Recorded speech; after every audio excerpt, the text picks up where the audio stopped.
Hai guys, jangan lupa subscribe dan on lonceng. YouTube Mulan Hanafi Channel. Assalamualaikum warahmatullahi wabarakatuh. Berjumpa lagi dengan channel saya Mulan Hanafi Channel. Okey guys, hari ni hari kedua untuk saya buat wiring. Jadi korang yang mana minat dengan wiring, nak belajar wiring, boleh tengok video ni. Saya akan ajar dari A sampai Z guys. Okey guys, jangan lupa subscribe, like dan komen video ni.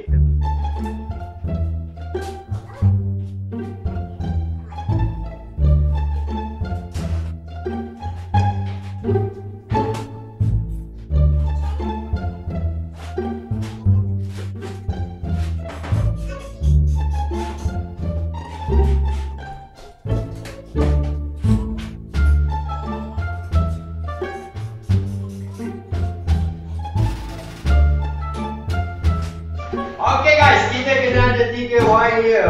Okay, wire red, wire black, wire green. Okay, wire merah, wire hitam dan wire hijau.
Masuk dia.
Okay guys, jadi kalau ada orang tanya kenapa buat wiring macam tu, kita tak nafikan. Ni sebab untuk belajar. Jadi kita kena buat point satu-satu. Ni untuk plug dulu. Jadi untuk plug, point plug kita buat macam ni. Plug pun bukan kegunaan untuk apa panggil, untuk water heater, untuk apa jack heater apa semua tak. Plug ni hanya untuk charge phone saja. Jadi kita boleh looping macam tu lah. Jadi nanti lepas siap yang ni, mungkin kita akan tarik wire lampu, piping lampu, kipas, piping kipas, wire kipas, switch apa semua step by step. Boleh je saya nak buat sekaligus, tapi ialah disebabkan saya dah berjanji ajar dari A sampai Z. Okay guys, hari ni YB Harry, sihat sekali. Hola.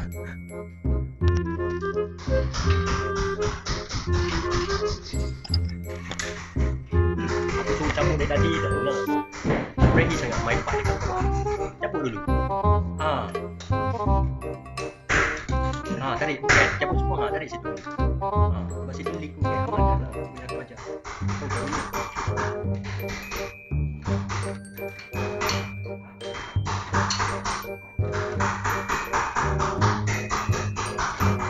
Baik dah.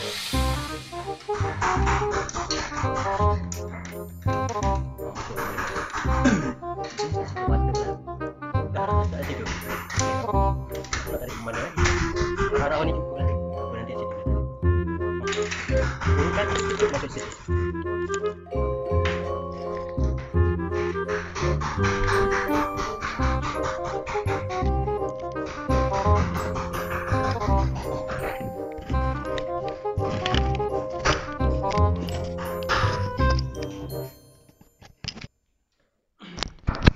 Okay guys, alhamdulillah kita dah siap tarik daripada plug dekat sini. Tengok dah ada wire dekat sini.